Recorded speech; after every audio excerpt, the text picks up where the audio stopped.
Mr. Deely, this will be a bit sensitive. Mr. Deely heard shots, and he recognized them right away.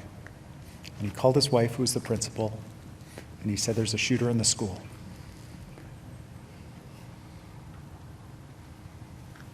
Mrs. Deely called the police. The police were there in 2 minutes. We know that heroic story. Now, Mr. Deely knew what to do because he and the teachers and the principal and the students had practiced for this, never imagining that they would need those skills. He had prepared a chair already to block the door. But there was a problem. Mr. Deely's son Finn had left to go to the washroom just before he heard the shots. And in that moment, he had to make a decision.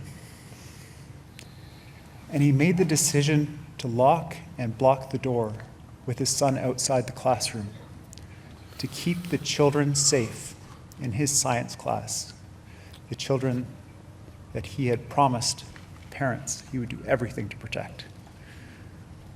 That's the kind of guy Mr. Deely is, and that's the kind of decisions that were made on that day.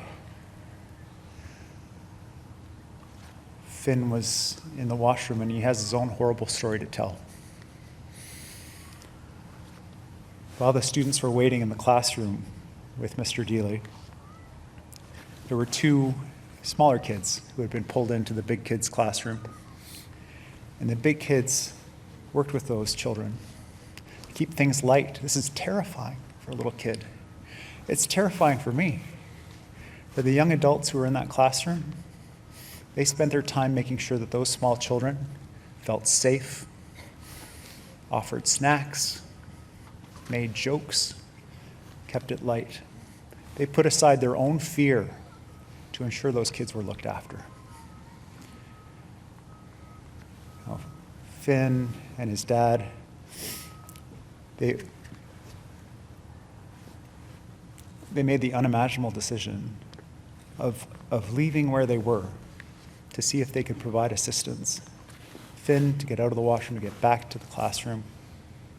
Mr. Deely, seeing a student in distress in the hallway, critically injured, brought that child into the classroom.